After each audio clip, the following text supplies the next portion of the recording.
Good morning students. जैसा कि आपको पता ही है, एक कहावत है कि अचल रहा जो अपने पथ पर लाख मुसीबत पाने में, मिली सफलता उसको जग में जीने में मर जाने में। तो इस वीडियो में आप देखोगे, जैसा कि मैं लास्ट वीडियो में आपके लिए काम छोड़ के गया था, है ना। वो वाला हमारा काम क्या था, डायहाइब्रिड क्रॉस के जीनोटाइप निकालने का। तो कोशिश की आपने, 1 2 2 4 1 2 1 2 1। समझ में नहीं आया मैंने क्या बोला? आएगा, समझ में आएगा आपको। जरा देख लेते हैं ये क्या लोचा है जो अब तक तुमने नहीं सोचा है। देखते हैं जीनोटाइप ऑफ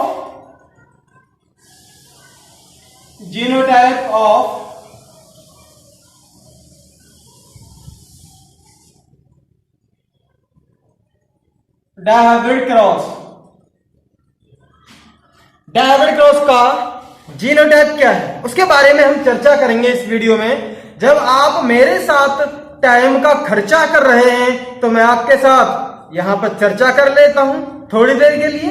देखिए जरा, बट डायहाइब्रिड क्रॉस जो हमने किया था उसको देख लेते हैं कि हमने डायहाइब्रिड क्रॉस कैसे किया था, क्योंकि उसी के बेस पे हम निकाल पाएंगे। हमने यहां पर गैमीट बनाए थे आर वाई आर वाई, ये वाले गैमीट थे, हमने निकाले थे। Capital R capital Y, capital R small Y, small R capital Y, small R small Y. इनके बारे में हम देख लेते हैं मलाई मार के। ठीक है भैया, ये देखना भाई, यहां पे आ रहा है capital R capital R capital Y capital Y capital R.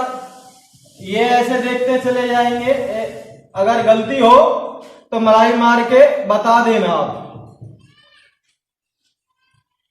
Capital R capital Y small Y capital R small Y capital R small R capital Y small Y capital R small Y capital R small R capital Y capital R small R capital Y small Y. Capital R नहीं है दोनों, small R capital Y small R capital Y small Y capital R capital Y small Y capital R small Y small Y. Capital R नहीं है, small R capital Y small Y और small R small Y. अब ये हमारा क्या हो गया था, ये क्रॉस हो गया है डायहाइब्रिड क्रॉस का।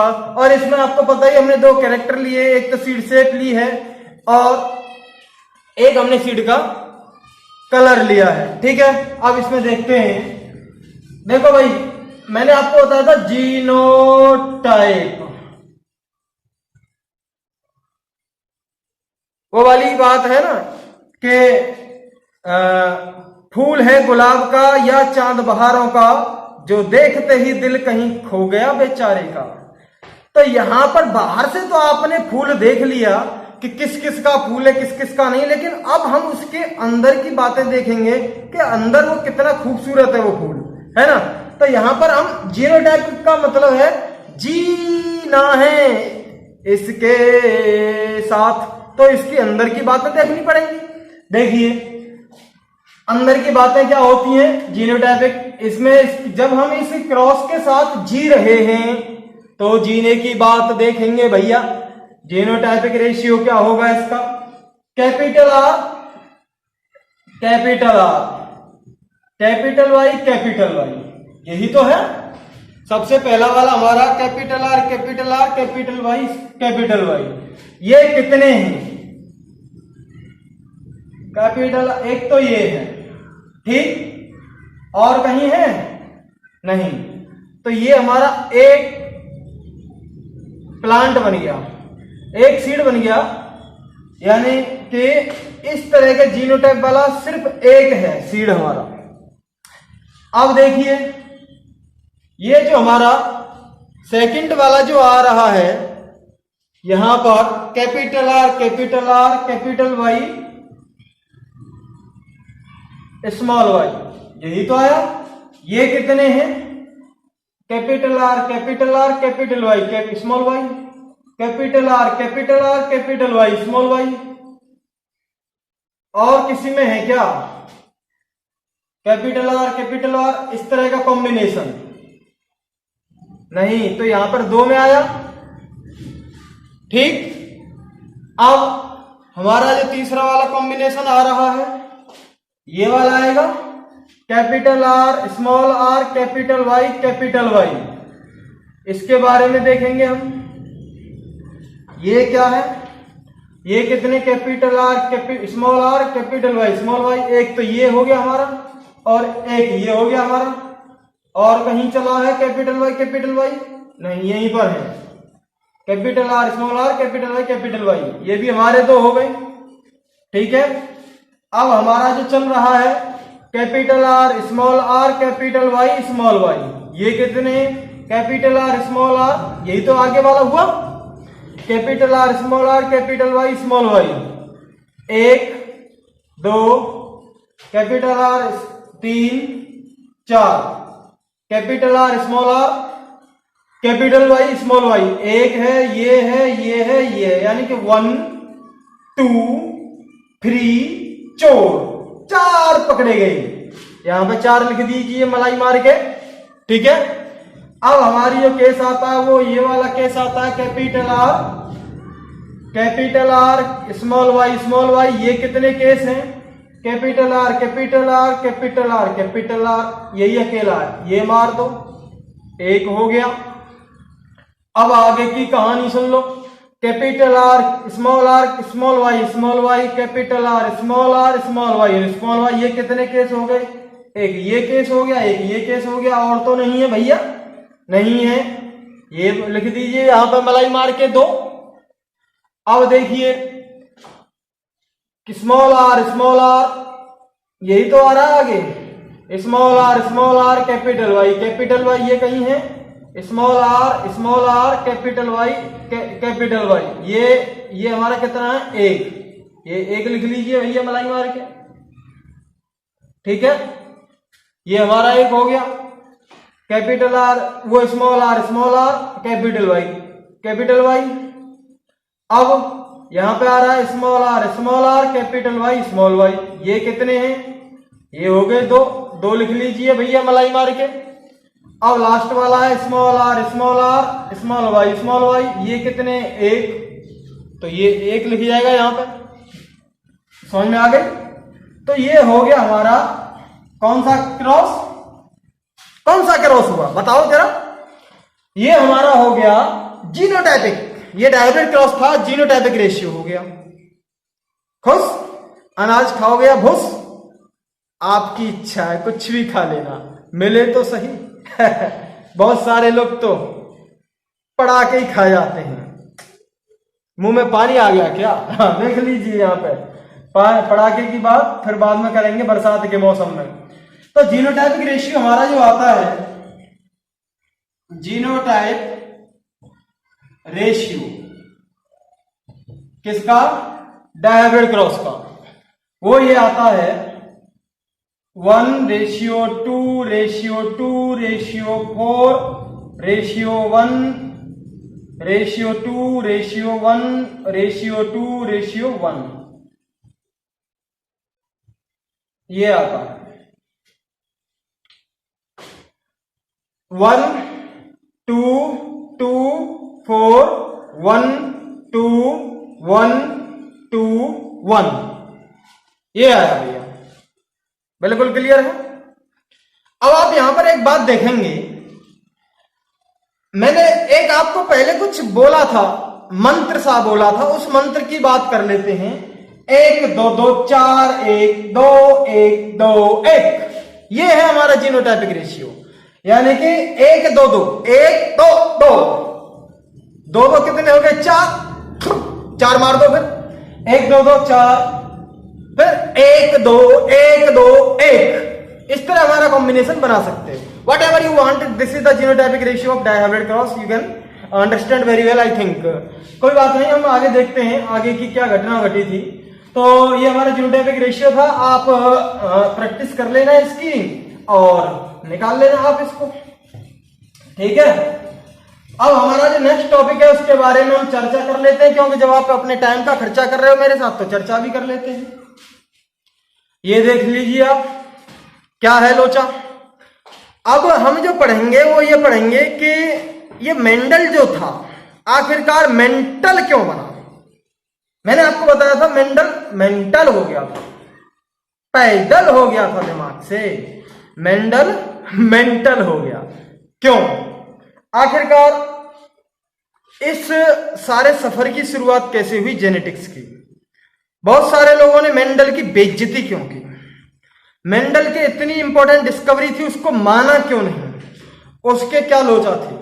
तो मेंडल ने 1856 से लेकर 1863 लगभग 7 साल इसने अपने एक्सपेरिमेंट किए और 1-2 साल इसने उनका एनालिसिस किया, ढंग से वो देखे कि ये क्या क्या है, मैंने क्या क्या चीजें ली थी, क्या क्या मिला, कितने रेशियो में मुझे चीजें मिली, और उसने उन कैरेक्टर्स को, फीचर्स को अंडरस्टूड किया।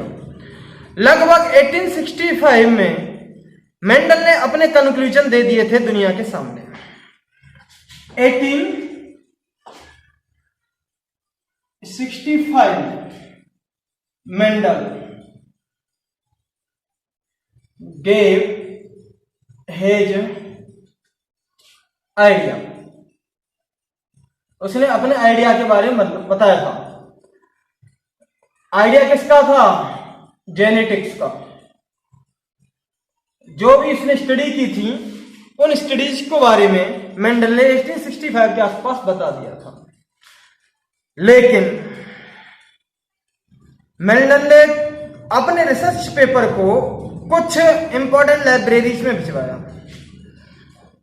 अब वहां पे उस वक्त के जो दुनिया के साइंटिस्ट थे उन्होंने इसके, बहुत सारे साइंटिस्ट की बात नहीं कर रहा हूं मैं, कुछ गिने चुने साइंटिस्ट हुआ करते थे जब, तो उन्होंने मेंडल के ये जो कंक्लूजन थे, इसके जो आइडिया थे जेनेटिक्स के ऊपर कि कैरेक्टर कैसे पास हो रहे हैं एक जनरेशन से दूसरी जनरेशन में, तो इनके बारे में उन साइंटिस्टों ने रीड किया था कि कैसे। तो पहली बात तो यह है कि मेंडल यहां पे फेल हुआ था। उन साइंटिस्टों ने मेंडल के आइडिया को रिजेक्ट कर दिया था। कैसे किया? उसके 3 कारण थे। इसके मेंडल के आइडिया दुनिया के साइंटिस्ट ने जब क्यों नहीं माने थे? पहला वाला ये कारण ये था कि मेंडल ने जो किया था ना, मैथमेटिकल स्टडी की थी अपनी। जैसे मैंने मोनो हाइब्रिड क्रॉस में बताया था आपको, यहां पर मल्टीप्लाई करके मैं बता रहा था, टी का मल्टीप्लाई करें स्मॉल टी से, तो ऐसे में बता रहा था।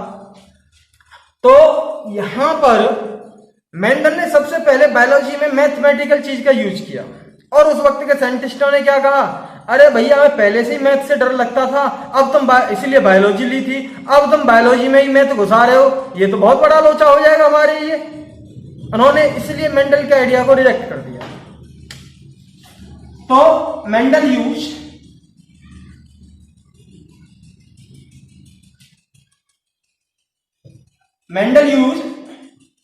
मैथमेटिकल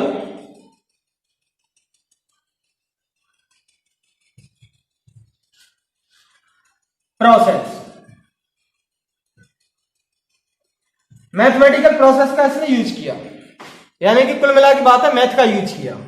जो बहुत सारे साइंटिस्टों को डर लगता था उसका इसने यूज कर दिया। अच्छा, दूसरी वाली बात हम देखते हैं। एक तो यह कहानी हो गई, उस वक्त जैसे आज के टाइम है ना, अपने पड़ोसी की पता नहीं क्या हो गया, उसका कुत्ता मर गया कि उसके यहाँ चींटी मर गई, चींटा मर गया, पता नहीं है। लेकिन अगर सलमान खान को छींक आ जाती है तो 2 बार छींक आ गया, अरे सलमान खान को 2 बार छींक आ गई। अक्षय कुमार ने जंप लगा दी कहीं से, अरे अक्षय कुमार, अमिताभ बच्चन जी को कोरोना हो गया, बहुत जबरदस्ती फैल गई आती है चीजें। तो हमें पता नहीं है अपने पड़ोस की भी और दुनिया की जानकारी हमारे तुरंत आ जाती है। कम्युनिकेशन इतना ज्यादा हो चुका है कि बहुत जल्दी एक जगह से चीजें दूसरी जगह ट्रांसफर हो जाती हैं आज के टाइम में। लेकिन उस वक्त यहां बात कर रहे हैं 1865 की, ये बात हो रही है ना। 1865 में कम्युनिकेशंस जो थे बहुत कम थे, तो इस वजह से मेंडल अपने ये सारे रिसर्च पेपर को दुनिया के साइंटिस्टों के सामने नहीं पहुंचा पाया, कुछ सर्टेन लाइब्रेरी में ही अपने रिसर्च पेपर को पहुंचा पाया। तो जहां जहां पहुंचे वहां वहां साइंटिस्टों ने समझा नहीं। अगर पूरी दुनिया के सामने पहुंच जाते तो हो सकता है कोई ना कोई साइंटिस्ट इनके उस पर रिसर्च पेपर पर, मेंडल के वर्क पर जरूर गौर करता। तो उन्होंने गौर किए नहीं ढंग से, तो इसीलिए कम्युनिकेशंस जो था उस वक्त वो इजी नहीं था।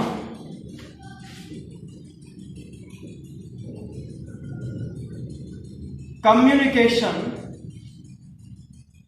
Was not easy that time, that 1865 में कम्युनिकेशन इजी नहीं था। लिख रहा है ना कम्युनिकेशन, ये देख लेना, कम्युनिकेशन वाज नॉट इजी। ठीक, दिख गया? हाँ।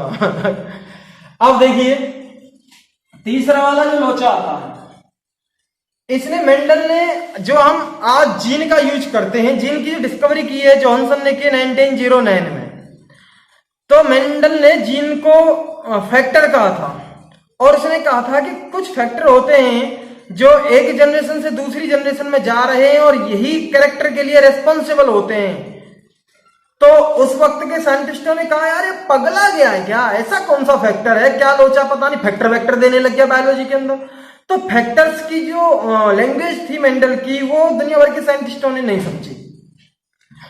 तो यहां पर जो इसने ये फैक्टर वर्ड यूज जो किया था वो नहीं समझा था अपनी यूनिट्स के लिए। ठीक है, तो फैक्टर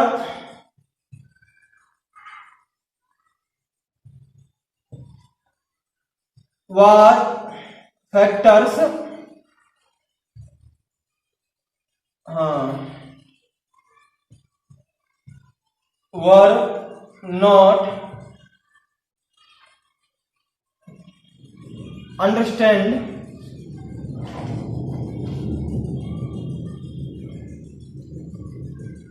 बाय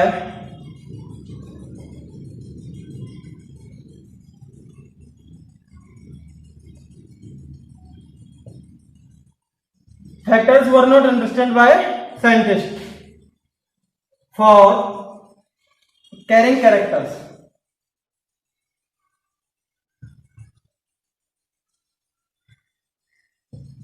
फैक्टर्स को दुनिया भर के साइंटिस्टों ने कि कैरेक्टर्स को ये ले जा रहे हैं एक जनरेशन से दूसरी जनरेशन में, इनको दुनिया भर के साइंटिस्टों ने समझा नहीं था। अब एक और बात आती है, उस वक्त जो साइंटिस्ट जो थे वो बिजी थे, डार्विनिज्म चल रहा था बहुत ज्यादा, और सदियों पुरानी परंपरा को चार्ल्स डार्विन ने तोड़ दिया था। पहले लोग कहते थे दुनिया बनाई है, किसने बनाई है, भगवान ने बनाई है, और इस पर जो आज जो डाइवर्सिटीज है, अलग अलग डिफरेंट टाइप के प्लांट्स पाए जा रहे हैं, एनिमल्स पाए जा रहे हैं, ये पहले भी ऐसे ही प्रेजेंट थे और आज भी ऐसे ही प्रेजेंट है। सेम ऐसे जो आज है धरती वो पहले भी ऐसे ही थी, इसके ऑर्गेनिज्म जो आज है धरती पर वो पहले ही ऐसे ही थे। लेकिन चार्ल्स डार्विन ने अपने एक्सपेरिमेंट के थ्रू ये इस बात को प्रूफ किया था कि नहीं, ये प्रोसेस जो एवोल्यूशन हो रहा है, आज जो जनरेशन, आज जो ऑर्गेनिजम्स बन रहे हैं, जो एनिमल्स और जो स्पीसीज बन रही है एनिमल्स की, प्लांट्स की, जो आज एक एवोल्यूशन का परिणाम होके आई है। पहले अलग तरह के ऑर्गेनिज्म थे, अलग तरह की स्पीसीज थी। इन्होंने डायनासोर वगैरह का एग्जांपल दिया था, डार्विन फिंचिज का इन्होंने एग्जांपल दिया था, और उसके आधार पर दुनिया भर के साइंटिस्टों को बताने की कोशिश कर रहे थे चार्ल्स डार्विन। दुनिया भर के साइंटिस्ट इस बात में उलझे हुए थे कि यार ये डार्विन कह क्या रहा है, हमारी तो मान्यता है, सभी बाइबल में लिखा हुआ है कि ऐसा पहले जो धरती पहले थी वो सेम आज की ही तरह थी। लेकिन चार्ल्स डार्विन ने इस पर मना कर दिया था। मैं यहां पर बात कर रहा हूं इसलिए क्योंकि मेंडल के वर्क को उस वक्त यहां पर और ज्यादा महत्व नहीं दिया गया, क्योंकि उस वक्त दुनिया के साइंटिस्ट जो थे वो डार्विनिज्म थ्योरी में उलझे हुए थे, इसलिए इस पर और ध्यान नहीं दिया गया।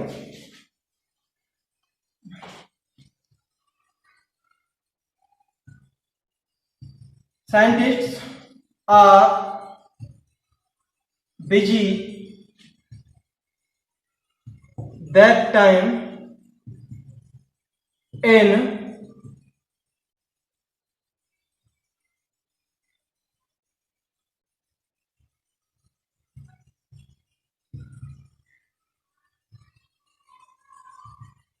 Darwin theory. डार्विन थ्योरी में साइंटिस्ट उस वक्त बिजी थे, इसीलिए मेंडल के वर्क पे वो काम नहीं कर पाए। तो ये हमारी बातें थी। अब मेंडल के मरने के बाद मेंडल ने बहुत चिल्लाया, भैया देखो मैंने बहुत अच्छे एक्सपेरिमेंट किए हैं, ये कैसे कैरेक्टर्स एक जनरेशन से दूसरी जनरेशन में जा रहे हैं। बहुत रोना रोया मेंडल की, लेकिन किसी ने नहीं सुनी। मेंडल की लगभग 1885 में डेथ हो गई बेचारे की। अब ये डेथ के 15 साल बाद लगभग 1900 में 3 साइंटिस्ट थे।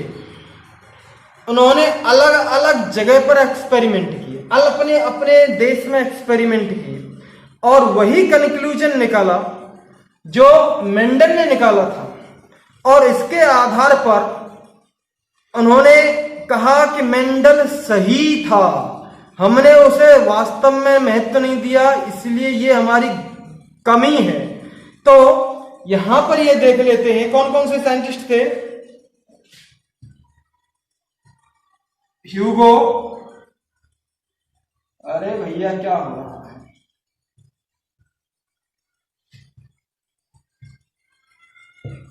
ह्यूगो डिग्रीज, इन्होंने एक्सपेरिमेंट किए। ये कहां रहते थे? हॉलैंड में। अब हमारे दूसरे साइंटिस्ट थे, वो वाले थे Eric von शेरमार्क।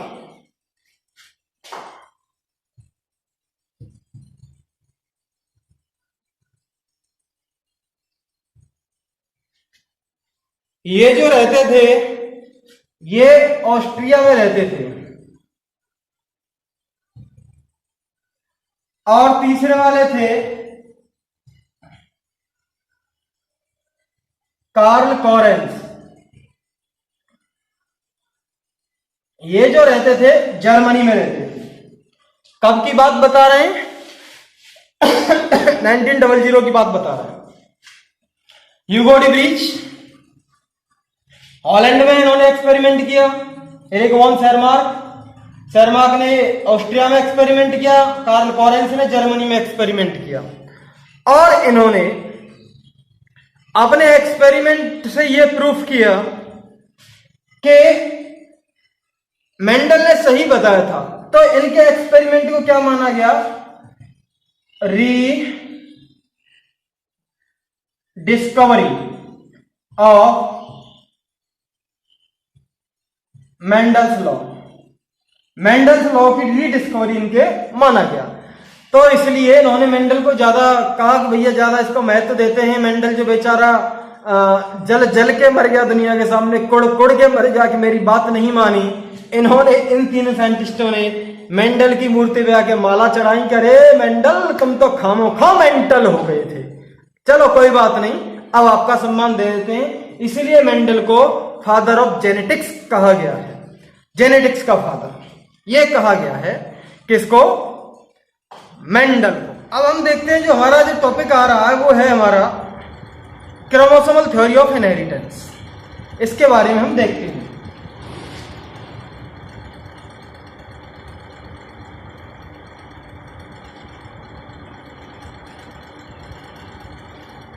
Chromosomal theory of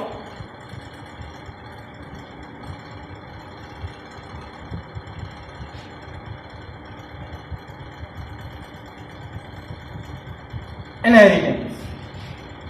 inheritance का मतलब समझ में आ गया होगा। ऐसी प्रोसेस जिसमें कैरेक्टर पेरेंट्स से बच्चों में जाते हैं उसको हम क्या कहेंगे? इनहेरिटेंस।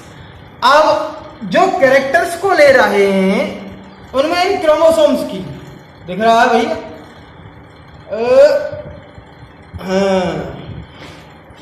क्रोमोसोम्स की क्या खासियत है? इनका रोल क्या है? क्रोमोसोम्स का जो कैरेक्टर्स को बच्चों में ले इनके द्वारा जा रहे हैं क्या? देखिए हम यहां पर देखते हैं, ये जो थ्योरी दी थी वोल्टर एंड सटन ने दी थी। Walter Sutton and Theodor Boveri ने दी थी।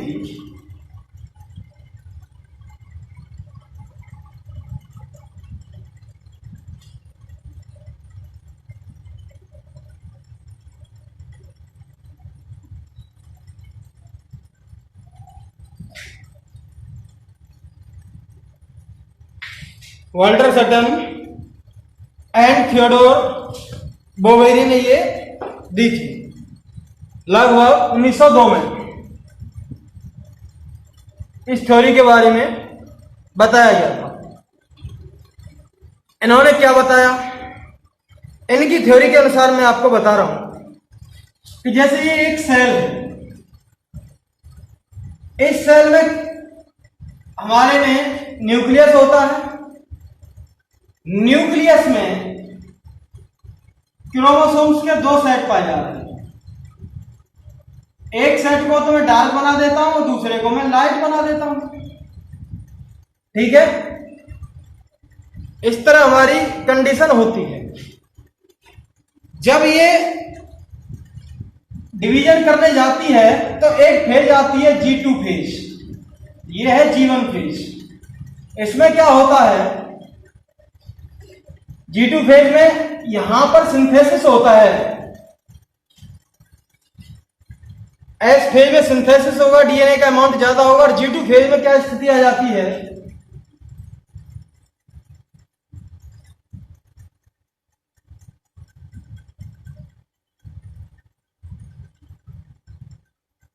ये क्रोमोसोम थे। अब इनका जो क्रोमेटेड है, इनकी जो आर्म है, यहां पर पहले एक एक थी, यहां पर कितनी हो गई, दो दो। यानी कि ये मान लीजिए फिर यहां पर टोटल दो थी, यहां पर चार हो गई। एक की यहां पर एक दो तीन चार, चार हो गई एक की। तो G2 फेज में इसने अपने आप को सिंथेसिस किया, एस फेज में सिंथेसिस किया। G2 फेज में इसकी फाइनल कंडीशन सेल की ये हो जाती है। अब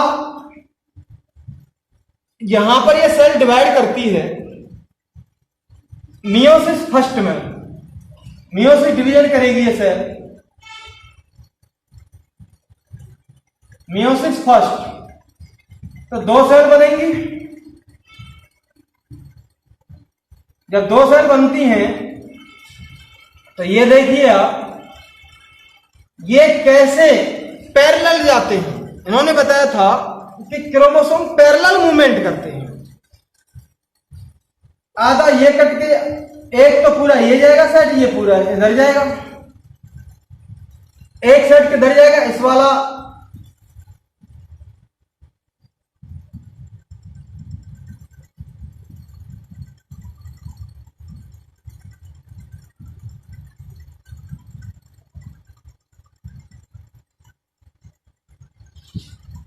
जो डार्क डार्क वाला था पैरेलल, वो पूरा का पूरा सेट इधर चला गया इस वाली सेल में।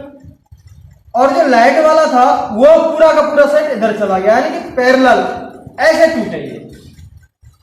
ठीक है, सेट इस तरह का था, ये ऐसे नहीं टूटे, क्योंकि ऐसा नहीं कि आधा ये क्रोमोसोम का एक सेट ये है पूरा और दूसरा पूरा सेट ये है, ये वाला दूसरा है और ये वाला पहला है।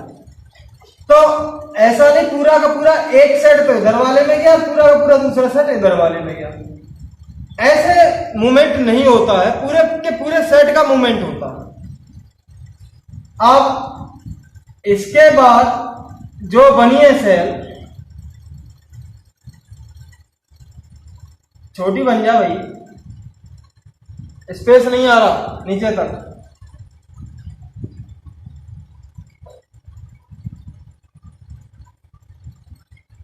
इससे हमारी दो सेल बनेंगी और इससे भी दो सेल बनेंगी। आप ऐसे मान लीजिए, या फिर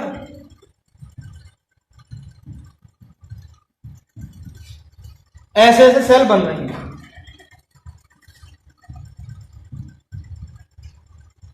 अब इसमें भी न्यूक्लियस बनाएंगे। अब देखिए ये क्या होता है, यहां पर मूवमेंट जो होगा क्रोमोसोम्स का, ये आधा पूरा ऐसे टूटेगा, ऐसे ही आधा टूट के ऐसे जाएगा। आधा टूटा, आधा इधर गया, और ऊपर वाला आधा इधर गया, नीचे वाला भी इसमें आएगा आधा।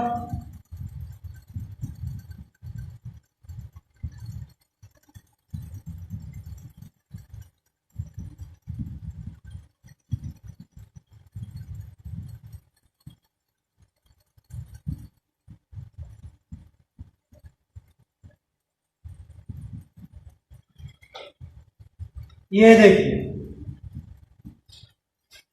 इस क्रोमोसोम की मान लीजिए दो टांग है, एक इधर वाली है एक इधर वाली है, तो आधी दो तो इधर चली गई ऊपर वाले में। मैं सिर्फ यहां पर ऊपर वाले की ही बात कर रहा हूं।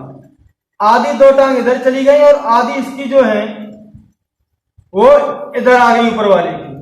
ऐसे इसकी आधी इधर चली गई और इसकी आधी इधर आ गई, यानी कि ऐसे मूवमेंट हो गया, दो टांग इधर गई, इस साइड वाली इधर और इस साइड वाली इधर आ गई, पैरेलल टूटे।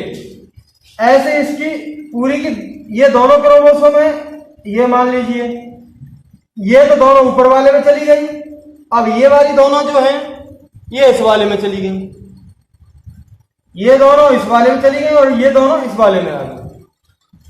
तो एक तो इन्होंने कहा था कि क्रोमोसोम्स जो हुए वो पैरेलल बिहेवियर करते हैं और एलील्स जो है जीन्स वो हमारी किस पर प्रेजेंट होती है, हमारी क्रोमोसोम्स पर प्रेजेंट होती हैं।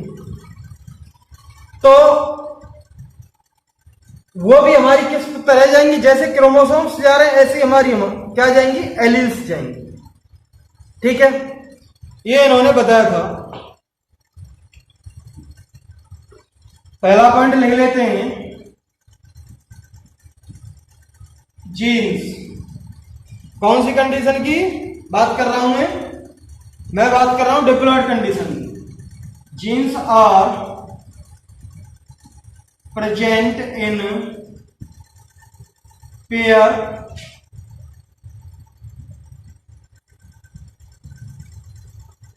इन डिप्लॉयड। ये डिप्लॉयड कंडीशन है, एक जीन यहां पर आएगी एक जीन यहां पे आएगी, जिसका मतलब पेयर के फॉर्म में प्रेजेंट होती हैं। दूसरा वाला जो पॉइंट है इसका ये है, two alleles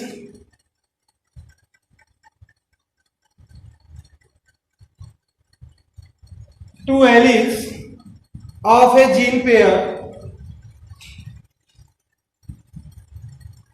are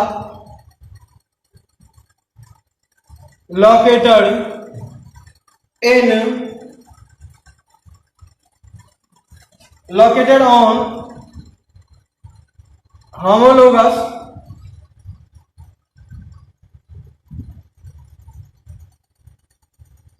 site of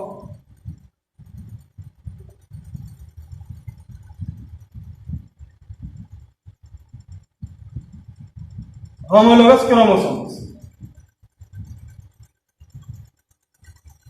homologous side का मतलब अगर ये एलील यहां पर प्रेजेंट होगी तो दूसरी भी यहां पर प्रेजेंट होगी, इसको हम कहेंगे होमोलोगस साइड। होमोलोगस क्रोमोसोम का मतलब क्रोमोसोम नंबर फर्स्ट ये है तो ये भी हमारा क्रोमोसोम नंबर फर्स्ट होगा। ठीक, तो होमोलोगस क्रोमोसोम्स इन्होंने बताया था इनहेरिटेंस के जो हमारे कैरेक्टर्स जो होते हैं, जो कैरेक्टर्स माँ बाप से बच्चों में जा रहे होते हैं, वो एलील्स के फॉर्म में किस पर प्रेजेंट होते हैं, क्रोमोसोम्स के फॉर्म में प्रेजेंट होते हैं, और क्रोमोसोम्स जो हैं वो पैरेलल मूवमेंट करते हैं। ठीक है, ये वाली चीज हमारी सटन एंड बोपेरी ने बताई थी। तो thank you very much for watching this video. मिलते हैं आपको नेक्स्ट वीडियो में। Thank you.